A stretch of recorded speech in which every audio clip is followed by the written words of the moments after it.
Hello everyone. So basically यहाँ पर आज बात करने जा रहे हैं कि कौन से स्टॉक है जिसने एफआईआई ने बाइंग करी है 20 सितंबर को। तो यहाँ पर टाटा स्टील का मैंने चार्ट लगाया डेली टाइम पर।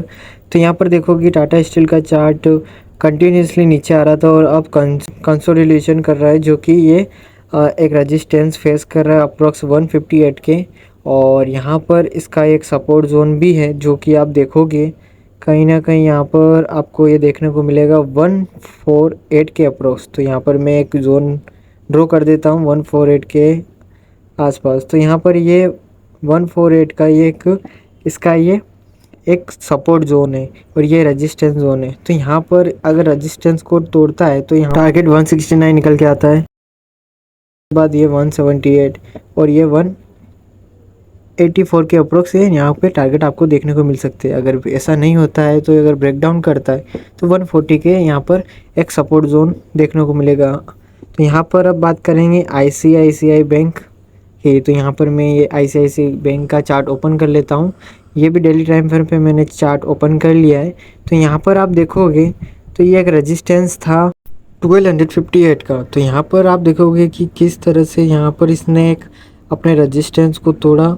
और यहाँ पर आप देखोगे तो एक पैटर्न बन रहा है हेड एंड शोल्डर का। तो यहाँ पर आप देखोगे हेड एंड शोल्डर का जैसे इसने ब्रेकआउट किया और यहाँ पर एक अच्छा रेजिस्टेंस था इसका, तो किस तरह से ये यहाँ पर चला है। और यहाँ पर आप देखोगे तो ये वॉल्यूम भी सबसे ज़्यादा देखने को मिल रहे हैं पिछले कंपैरिजन में। तो यहाँ पर आप देखोगे कि कहीं ना कहीं यहाँ पर अच्छे खासे आप टारगेट एक्सपेक्ट कर सकते हो।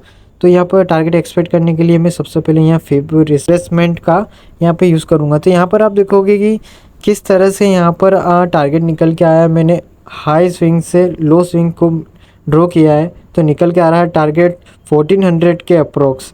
तो यहाँ पर आप ये टारगेट एक्सपेक्ट करके चल सकते हो। ये श्योर नहीं है कि ये टारगेट अचीव करे या नहीं करे, ये आपको ऑब्जर्वेशन के लिए यहाँ पे मैं बता रहा हूँ। यहाँ पे बाई सेल की कोई रिकमेंडेशन नहीं दे रहा हूँ। तो अब बात करते हैं यहाँ पर JSW स्टील की। तो यहाँ पर मैंने इसका भी daily time frame chart open कर लिया है और सबसे पहले रिमूव ऑर्डरिंग किया है। तो यहाँ पर आप देखोगे कि डेली टाइम फ्रेम पर आप यहाँ पर एक ये हायर हाई बनाते चले जा रहा है। यहाँ पर इसका एक अभी भी लो ब्रेक नहीं हो रहा है। तो यहाँ पर आप देखोगे ये ट्रेंड लाइन मैंने यहाँ पे ड्रॉ करी है, जो कि ये सपोर्ट का काम कर रही है। जब भी प्राइस इसके पास आता है वहाँ से ये प्राइस अप साइड निकल लेता है। तो यहाँ पर एक रेजिस्टेंस था जो कि मैंने मार्क किया। इस रेजिस्टेंस के ऊपर यहाँ पर इसने एक क्लोजिंग दी है, लेकिन मैं कंफर्मेशन कब मानूंगा 990 के अबाव अगर वो प्राइस जाता है तो मैं उसको यहाँ पर देख सकता हूँ बाइंग के लिए। तो यहाँ पर ये एक जोन बन चुका है और यहाँ पे एक 965 का ये यहाँ पर एक जोन बन चुका है, जो कि सपोर्ट बन रहा है 965 और 990 के अबाव जाता है तो ये ऊपर जा सकता है। तो यहाँ पर आप देखोगे तो कहीं ना कहीं यहाँ पे वॉल्यूम भी ह्यूज इंक्रीज़ हुए हैं, जो कि आपको मैंने पहले भी बताया था कि 14,000 करोड़ की बाइंग करी एफआईआई ने। तो कुछ इसमें भी करी है, तभी यहाँ पर कुछ ना कुछ आया। ये स्टॉक मैंने कहीं से फाइंड किए हैं। तो यहाँ पर देखोगे तो आप वीकली टाइम फ्रेम पर तो यहाँ पर भी ये अच्छा खासा एक मूव दे रहा है। और अगले स्टॉक की बात करेंगे तो यहाँ पे हिंडाल्को यहाँ इंडस्ट्री में ओपन कर लिया है। यहाँ पर सबसे पहले मैं डेली टाइम फ्रेम पर ले आता हूँ चार्ट को। तो यहाँ पर देखोगे कि किस तरह से ये एक रेजिस्टेंस फेस कर रहा है।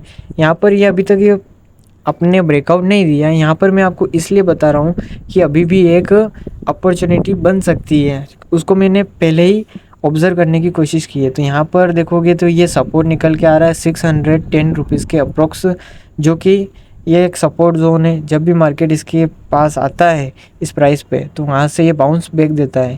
तो यहाँ पर देखोगे कि कहीं ना कहीं यहाँ पर एक डब्ल्यू पैटर्न फॉर्म कर रहा है, जिसे कि यहाँ पर देखोगे एक डब्ल्यू पैटर्न फॉर्म कर रहा है। लेकिन ये अगर डब्ल्यू पैटर्न फॉर्म करने के बाद अगर इस रेजिस्टेंस का ब्रेकआउट करके यहाँ पर क्लोजिंग देता है अपसाइड, तो ये अच्छे खासे अपने को टारगेट दिखा सकता है।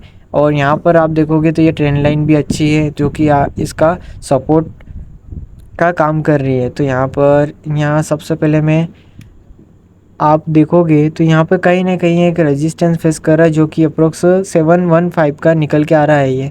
और यहाँ पे वीकली टाइम फ्रेम पर देखोगे तो यहाँ पर भी अच्छा खासा ये देखने को मिल रहा है, जो और स्टॉक में मैंने मेरा व्यू शेयर किया है। यहाँ पर मैं बाय सेल की कोई रिकमेंडेशन नहीं कर रहा हूँ। अगर आपको कुछ भी समझ में नहीं आया तो आप फ्रीली मुझे पूछ सकते हो, तो जिसकी वजह से आपको भी पता चले कि किस चीज़ को कैसे देखना होता है चार्ट में। तो मैं कोशिश करूँगा कि वो आपको मैं सिखा सकूँ। Thank you everyone.